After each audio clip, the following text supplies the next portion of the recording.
காலகத்தின் பெண்களான அன்பு தாய்மார்களே, புரட்சி தலைவரின் ரத்தத்தின் ரத்தமான புரட்சி தலைவரின் வருவந்த சிங்கங்களான என் உயிரினும் மேலான என் தர்ம உடன்பிறப்புகளே, பேருந்து கொண்ட தமிழக வாக்காளர் பொதுமக்களே, காத்தூர் தொகுதி வாக்காளர் பொதுமக்களே,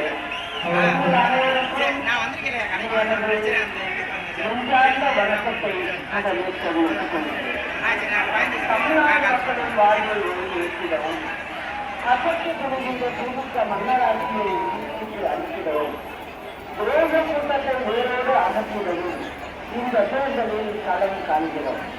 புரட்சித் தலைவர் மற்றும் புரட்சித் தலைவி அம்மா அவர்கள் ஆட்சியோடு அனைத்து புரட்சித் தலைவர் மக்கள் முன்னேற்ற கழகம் மருத்துவர் ஐயா ராமதாஸ் அவர்கள் தலைமையிலான பாட்டாளி மக்கள் கட்சி அன்பு சகோதரர் திரு தேவராஜன் அவர்களை பொதுச் செயலாளராக கொண்டு செயல்படும் அகில இந்திய பார்வர்ட் கட்சி அன்பு தம்பி ராஜா அவர்களின் தலைமையிலான டிஎம்கே கட்சி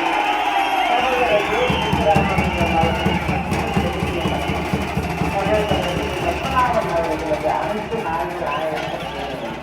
சகோதரர் திரு புஷ்பராஜ் அவர்களின் வாக்கு அறிவு முன்னேற்ற கழகம், சகோதரர் சங்கராஜ் அவர்களின் இந்திய குடியரசுக் கட்சி, சகோதரர் அண்ணா சரவணன் அவர்களின் வெள்ளாளர் முன்னேற்ற கழகம் ஆகியோரோடு இணைந்து இந்த தேர்தலில் போட்டியிடும் நிலையில் புரட்சித் தலைவர் மற்றும் புரட்சித் தலைவி அம்மா ஆகியோரின் பொற்கால ஆட்சியை கண்டிப்பாக அமைத்துள்ளோம் என்பதை உறுதியோடு தெரிவித்துக் கொள்கிறேன்.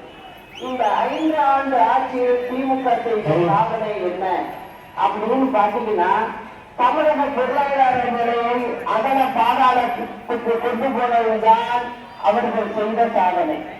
அரசுக்கு கிடைக்க வேண்டிய வருவாய் மனைமாற்றம் செய்து வேறு இடத்திற்கு போய்விட்டது. அம்மா ஆட்சியில் மின்மிகை மாநிலம் என்ற பெயரை எடுத்தோம். ஆனால் இன்றைக்கு திமுக என்ன செய்து, நம்மளிடம் இருக்கும் அரசாங்கத்தில் அதாவது கண்ட்ரோலில் இருக்கும், அதாவது மின் உற்பத்தி நிலையங்களை சரிவர பராமரிப்பு செய்யாமல் இன்றைக்கு தனியாரிடமிருந்து ஒரு யூனிட் 15 ரூபாய் முதல் 25 ரூபாய் வரை வாங்குறாங்க. இதை வாங்குறதுனால என்ன ஆகுது, மக்கள் மீது சுமையை ஏற்றுறாங்க. அதாவது மின்சாரத்துக்கு யூனிட்டுக்கு 15 to 25 ரூபாய்க்கு அவங்க விலைக்கு வாங்குறதுனால ஒவ்வொரு வீட்டுல இருந்தும் அவங்க ஒரு யூனிட்டுக்கு இவ்வளவு ரூபாய் போட்டு கிட்டத்தட்ட 1500 ரூபாய் கட்டினவங்க எல்லாம் 3000 ரூபாய் கட்ட வேண்டியதா இருக்கு. அந்த மாதிரி ஒரு நிலைமையை ஏற்படுத்தி இருக்காங்க. முதல்ல என்ன பண்ணாங்க, போன 21 தேர்தல் போது 505 வாக்குறுதிகளை கொடுத்தாங்க. அதுல 50 வாக்குறுதி கூட நிறைவேற்றவில்லை. இப்போது பாத்தீங்கன்னா 524 வாக்குறுதிகளை கொடுத்து தமிழக மக்களை ஏமாற்ற பார்க்கிறாங்க. மக்களை எப்படி ஏமாற்றினாலும் அவர்கள் விரைவிட மாட்டார்கள். நீங்க என்ன கொடுத்தாலும், நான் திரும்ப சொல்றேன், இவர்கள் உங்களுக்கு அதை தர்றோன்னு சொல்லி வாக்குகளை வாங்குவதற்காக வீடு தேடி கேட்பார்கள். கேட்கிறவங்க நீங்க சொல்லுங்க, என்ன கொடுத்தாலும் வாங்கிக்கீங்கன்ற. ஏன்னா அது எல்லாமே உங்களுடைய வரி பணம் தான், அதனால வாங்கிக் கொள்ளுங்கள். ஆனால் நல்லவர்களுக்கு வாக்களிக்க வேண்டும்ங்கிறத நான் கேட்டுக்கிறேன். அது மட்டும் இல்ல, இந்த தொகுதியில ஒரு மந்திரியா இருந்தவர் திமுக, அவர் என்ன பண்ணாரு இந்த தொகுதிக்குன்னு பாத்தீங்கன்னா, இந்த 5 ஆண்டு காலம் அவர் அமைச்சராக இருந்தது மட்டும்தான் அவர் செய்த சாதனை. ஆனால் இந்த தொகுதி மக்களுக்கு எதையுமே அவர் செய்யல. இந்த தொகுதியில நான் வரும்போதெல்லாம் பார்த்துக்கிட்டு வர்றேன், ரொம்ப கஷ்டமா இருக்கு. மனசு வர்ற வழியெல்லாம் ஒரே இருட்டா இருக்கு.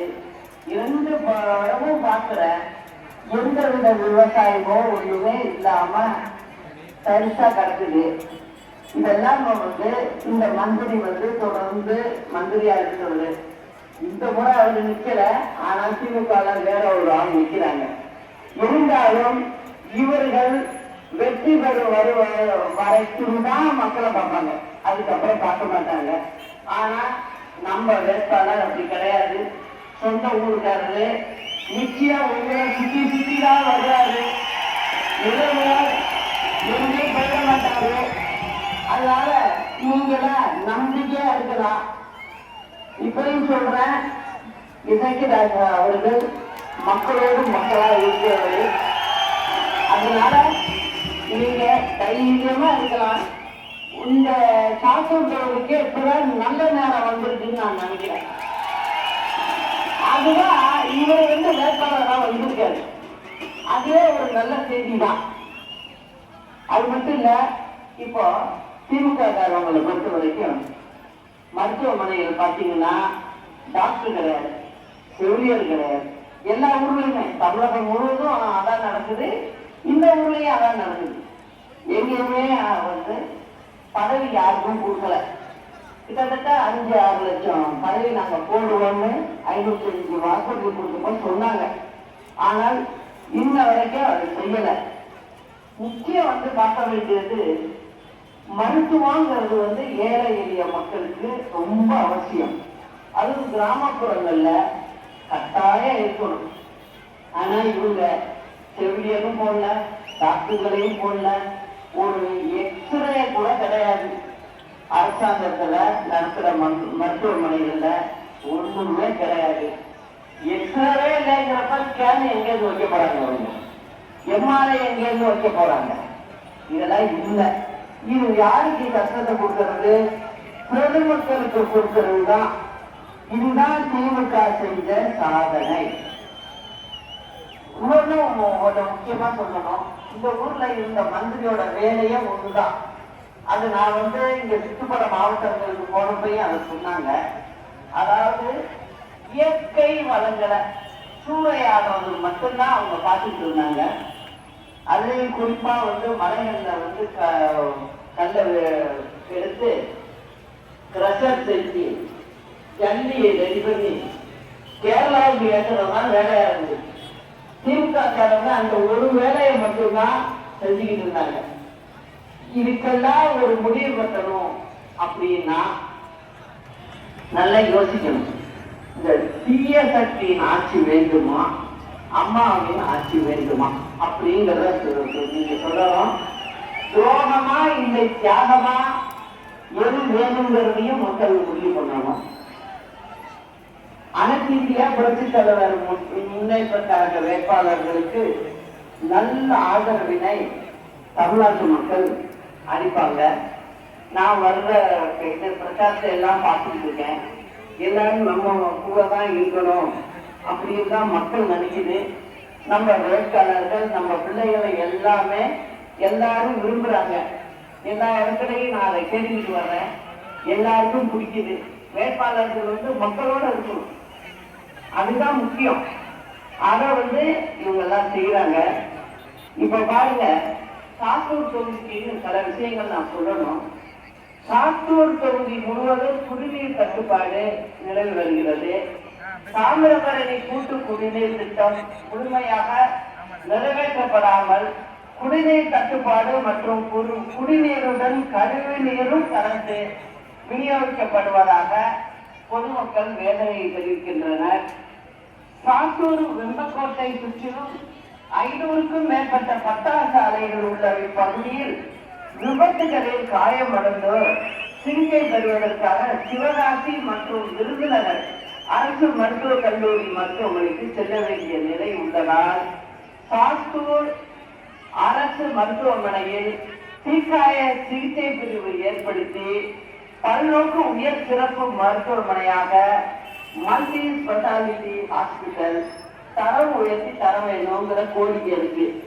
பட்டாசு தொழிற்சாலைகளுக்கு என புதிய பாதுகாப்பு வழிமுறைகள் வகுக்கப்பட வேண்டும். பட்டாசு ஆலைகள் விதிமுறைகளை மீறினால் பின்பற்ற அரசு அதிகாரிகள் தொடர்ந்து ஆய்வில் ஈடுபட வேண்டும். ஆனால் திமுக அரசு எதை பற்றியும் கற்றுக்கொள்ளவில்லை. திமுக அரசு வந்ததுக்கு அப்புறம் நிறைய பட்டாசு தொழிற்சாலைகள்ல விபத்துகள் ஏற்று நிறைய பேர் இறந்துருக்காங்க. அதை பத்தி நானும் பல அறிக்கைகள்லாம் கொடுத்தேன். ஆனா அவங்க அதை கண்டுக்கவே இல்லை. அடுத்தது வெப்பக்கோட்டையில் பேருந்து நிலையம் அமைக்க வேண்டும் அப்படின்னு கேட்டிருக்காங்க.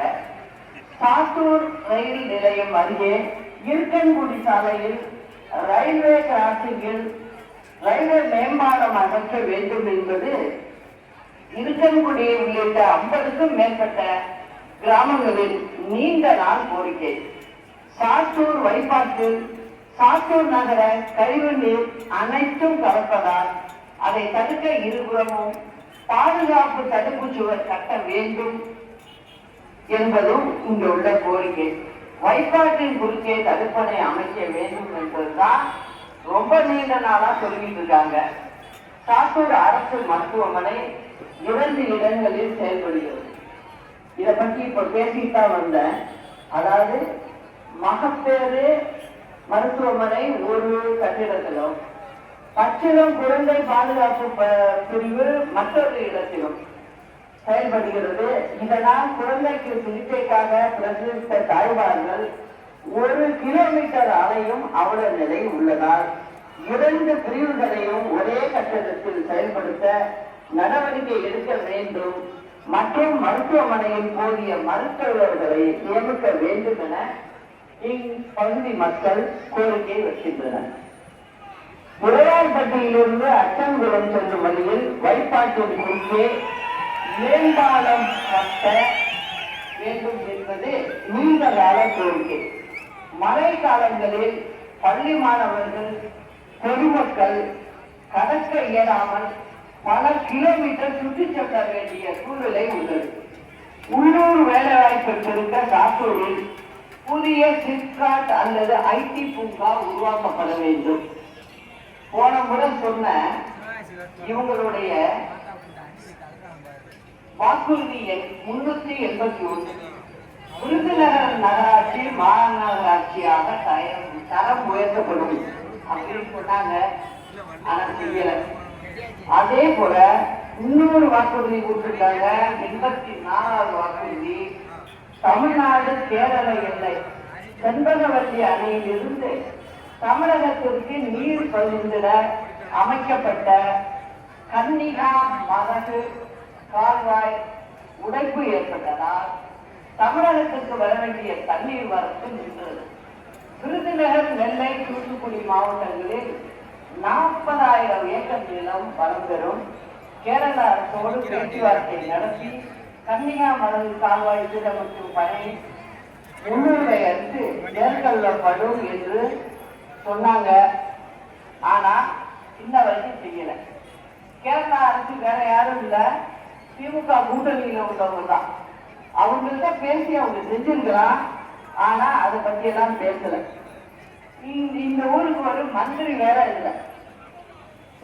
செய்யாத ஊருக்கு மந்திரி வேற ஒருத்தர் இருக்காரு. என்னத்தை சொல்றது? இப்ப திருப்பி இந்த மக்களை ஏமாத்தலாங்கிறதுக்காக திமுக அடுத்த அதை நிறுத்திருக்கு. ஏன்னா இந்த மந்திரி செய்யல இல்லை, அதை மறைக்கிறதுக்கு இன்னொரு ஆளை போட்டு அதையே திமுக நாடகம் ஆடுது. இதுக்கெல்லாம் நீங்க முற்றுப்புள்ளி வைக்கணும். அதனாலதான் நான் சொல்றேன், நம்ம வேட்பாளர் இளைஞர், நல்ல உங்களையே சுற்றி வரக்கூடியவர். அதனால் திரு இசக்கிராஜா அவர்களுக்கு தென்னந்தோப்பு சின்னத்தில் பெருவாரியான வாக்குகளை அளித்து அவரை மாபெரும் வெற்றி பெற வேண்டும் என்று உங்களிடம் கேட்டுக்கொள்கிறேன். இந்த இடத்தில் ஒரு பக்கம் திமுக அடிக்குது, இன்னொரு பக்கமும் பெரிய ஆட்கள் வைக்கிறாங்க. அதெல்லாம் விட்டுட்டு நீங்க சொந்த ஊர்க்காரரு, இவர் உங்களை விட்டு எங்கேயும் புரிய மாட்டாரு, நல்ல பையன். அதனால இசைக்கு ராஜாக்களுக்கு வாக்களிக்கணும். எந்த சின்னத்துல? தென்னந்தோப்பு சின்னத்துல வாக்களிக்கணும் அப்படிங்கிறத கேட்டுக்கிட்டு நாளை நமது வெற்றி நிச்சயம். அண்ணா நாம வாழ்க, புரட்சி தலைவர் நாம வாழ்க, புரட்சி தலைவர் அம்மா நாம வாழ்க. நன்றி, வணக்கம்.